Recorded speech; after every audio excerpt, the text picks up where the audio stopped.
असम से illegal immigrants को हटाने के लिए वहां की सरकार अब सख्ती में आई है। हेमंत बिस्व शर्मा ने लगातार ये कहा कि असम में अवैध घुसपैठ हो रही है। लगातार उन्होंने अवैध घुसपैठ के बारे में बात करी। उन्होंने कहा कि असम में रोहिंग्या और मियां मुसलमान अवैध रूप से घुसपैठ कर रहे हैं और लगातार ये संख्या बढ़ती जा रही है। हमारा जो पुलिस प्रशासन है वो धीरे धीरे करके इन लोगों को पकड़ने का प्रयास कर रहा है। हेमंत सरकार ने अब एक अवैध प्रवासियों को हटाने के लिए एक नया प्रयास तेज कर दिया है। उन्होंने अपने प्रयासों को और बढ़ा दिया है। हेमंत बिस्व शर्मा ने जानकारी देते हुए एक्स पर एक पोस्ट शेयर किया, जिसमें उन्होंने बताया कि जनवरी 2022 से लेकर अब तक 54 घुसपैठियों को पकड़ा जा चुका है। यानी इन 9 महीनों में 54 लोग घुसपैठ असम के अंदर कर चुके थे, जो कि जिन 54 लोगों ने इलीगली घुसपैठ करी है। 45 जो घुसपैठी हैं वो जहां से आए थे उनको वहां भेज दिया गया और जो 9 घुसपैठी हैं उनको करीमगंज में अरेस्ट किया गया है। इसके आगे उन्होंने बताया कि असम बॉर्डर पुलिस अब और सतर्क हो गई है और असम में घुसपैठ ना हो और घुसपैठ ना बढ़े, इसके लिए बॉर्डर सर्विलांस को और बढ़ाया जाएगा, जिसमें जो पुलिस की पेट्रोलिंग है उसको और बढ़ा दिया जाएगा, जिससे कोई भी जो गैर कानूनी तरीके से सीमा में प्रवेश करना चाहे वो ना कर सके।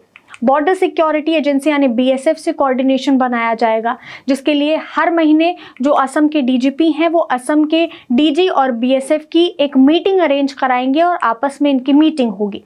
इसके अलावा नियमित रूप से खुफिया जानकारी भी इकट्ठा की जाएगी कि कौन प्रवेश कर रहा है, किस तरीके से प्रवेश कर रहा है, उस प्रवेश को वहीं पर रोका जाए। बॉर्डर के एरिया में जो कम्युनिटी अवेयरनेस प्रोग्राम्स हैं उनको कराया जाएगा, जिससे जो लोकल लोग हैं वो घुसपैठियों को बहुत आराम से पहचान सके, उनका पहनावा कैसा होता है, उनके बोलचाल के तरीके कैसे होते हैं, लोकल लोगों में और जो घुसपैठी आएंगे उनमें क्या अंतर है। इसके अलावा जो भी लोग पकड़े जाएंगे उन पर सख्त से सख्त कार्रवाई की जाएगी और उनके जो केसेस हैं वो विदेशी न्यायाधिकरण के लिए भी भेजे जाएंगे। बॉर्डर पर सिक्योरिटी और बढ़ाने के लिए जो बॉर्डर के जो एरियाज हैं वहां पर जो पुलिस फोर्सेस है उसको और बढ़ा दिया जाएगा। यानी जहां पर बॉर्डर का मामला है वहां पुलिस की तैनाती और बढ़ा दी जाएगी और जो सीमाएं हैं उन पर और चौकन्ना रहेगी पुलिस, और जो डॉक्यूमेंटेशन है, जो दस्तावेजीकरण है, उसको भी और मजबूत किया जाएगा। इसके अलावा उन्होंने ये भी बताया कि जो गाँव के सरपंच हैं या जो गाँव के पंचायत के मेंबर्स हैं, अगर उनको ऐसा कुछ पता चलता है कि कोई भी बाहर से उस गांव में आया हुआ है तो उसकी भी जानकारी वो पुलिस को दे। और इसके अलावा जो लोग पकड़े गए हैं उनके लिए उन्होंने कहा कि उनके बायोमेट्रिक मशीन से फिंगरप्रिंट लिए जाएंगे, उनके आधार कार्ड्स चेक होंगे। लेकिन ये सिर्फ असम की बात नहीं है जहां इस तरीके से घुसपैठ हो रही है। आए दिन हम देखते हैं कि झारखंड में भी लगातार इस तरीके से लोग घुसपैठ कर रहे हैं। पश्चिम बंगाल में रोहिंग्या लगातार घुसपैठ कर रहे हैं। अब उत्तराखंड में भी लगातार इस तरीके की घुसपैठ देखने को मिल रही है। पश्चिम बंगाल में ममता बनर्जी खुद ये कहती हैं कि जो लोग बांग्लादेश से आएंगे उनको हम शरण देंगे, जो बांग्लादेश से रोहिंग्या मुसलमान आएंगे उनको हम शरण देंगे। ये पश्चिम बंगाल की ममता बनर्जी कहती हैं और वही एक जरिया है सबसे बड़ा जिससे जो रोहिंग्या मुसलमान हैं वो भारत में एंट्री कर रहे हैं। इसके अलावा सुरक्षा एजेंसियों ने यह भी बताया है कि जिस तरीके से पहाड़ों पर लगातार ये संख्या बढ़ती जा रही है, पहाड़ों पर लगातार जो रोहिंग्या मुसलमान हैं वो बढ़ते जा रहे हैं, ये एक चिंताजनक बात है, क्योंकि पहले ये पश्चिम बंगाल आते थे, असम आते थे और धीरे धीरे ये अब उत्तराखंड में भी आने लगे हैं। और ये समस्या सिर्फ भारत की ही नहीं बल्कि और देशों की भी बनती जा रही है। नेपाल ने भी हाल ही में इस पर चिंता जताई है। एक रिपोर्ट हमने देखी जिसमें बताया गया कि धीरे धीरे करके इंडिया से लोग, जो इंडिया में लोग घुसपैठ कर रहे हैं, जब वो वहां से भगाए जाते हैं, निकाले जाते हैं, तो वो धीरे धीरे करके नेपाल पहुंच रहे हैं। Cross border illegal migration and security challenges in Nepal, ये इस रिपोर्ट का नाम है। और इसमें बताया गया कि किस तरीके से जो इंडिया और नेपाल के बॉर्डर्स ओपन हैं वो कितनी बड़ी समस्या धीरे धीरे करके हम लोगों के लिए साबित होंगे, किस तरीके से धीरे धीरे करके जो घुसपैठी हैं वो इल्लीगल तरीके से नेपाल में आते हैं।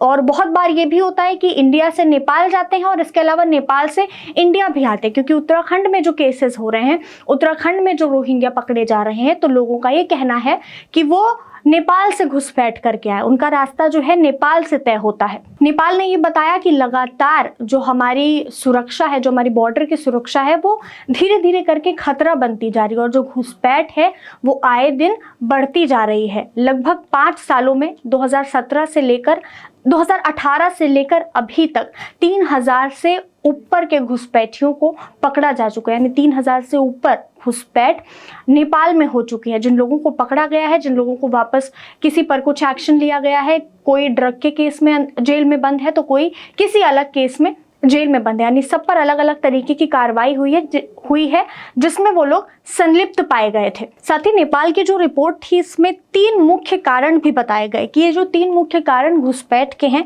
उसमें पहला है कि इलीगली क्रॉसिंग द बॉर्डर, एक तो गैर कानूनी तरीके से बॉर्डर क्रॉस किया जाता है, और दूसरा ये है कि बॉर्डर क्रॉस किया जाता है अपने फेक डॉक्यूमेंट्स देके, यानी अपने नकली डॉक्यूमेंट्स देके या गलत डॉक्यूमेंट्स देके। और जो तीसरा कारण ये बताया है वो है overstayed after expiry of valid documents, यानी अगर कोई वीजा लेकर आया है तो जो पर्याप्त समय है उससे ऊपर वो उस देश में रुके हुए हैं। तो ये 3 मुख्य कारण हैं जिनकी वजह से ये जो रोहिंग्या मुसलमान हैं इनका इमिग्रेशन इलीगल नेपाल ने बताया है। साथ ही इस रिपोर्ट में ये भी लिखा है कि जिन देशों से ये लोग आ रहे हैं वहाँ या तो पॉलिटिकल कुछ मुद्दा चल रहा है, या फिर वहाँ पर रिलीजियस भेदभाव हो रहा है, या फिर वहाँ पर वायलेंस हो रहा है, जिसकी वजह से वो लोग अपना देश छोड़कर धीरे धीरे नेपाल में आकर बसेरा डाल रहे हैं। और नेपाल ने ये भी कहा है कि इंडिया को भी इस चीज़ का ध्यान रखने की ज़रूरत है कि ये घुसपैठ और ना बढ़े, और नेपाल और इंडिया के बीच में जो ओपन बॉर्डर है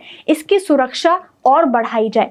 फिलहाल असम सरकार ने एक बहुत अच्छा कदम उठाया है जिससे जो घुसपैठ है उसको रोका जा सके और उस पर सख्त से सख्त कार्रवाई की जा सके। लेकिन सवाल ये है कि आखिर सुरक्षा को और बेहतर कैसे बनाया जा सकता है। जो बाकी राज्यों में घुसपैठ है, जैसे पश्चिम बंगाल की अगर हम बात करें तो लगातार ये कहा जाता है कि पश्चिम बंगाल में सबसे ज़्यादा रोहिंग्या मुसलमानों की घुसपैठ होती है, और धीरे धीरे करके वो घुसपैठ जो है पूरे देश में बढ़ती जाती है, और ये जो लोग हैं पूरे देश में धीरे धीरे करके गैर कानूनी तरीके से फैलते जा रहे हैं। तो आखिर इस चीज़ को रोका कैसे जाए, कैसे जो अपने बॉर्डर की सुरक्षा है उसको और बढ़ाया जाए, ये एक सोचने वाली बात है। और असम सरकार की तरह और भी राज्यों की सरकार को इस तरीके के एक्शंस लेने की ज़रूरत है जहाँ पर इस तरीके से घुसपैठ बढ़ रही है। आपकी इस बात पर क्या राय है, हमें कमेंट्स में ज़रूर बताइएगा। ऐसी तमाम जानकारियों के लिए बने रहें द राजधर्म के साथ। धन्यवाद।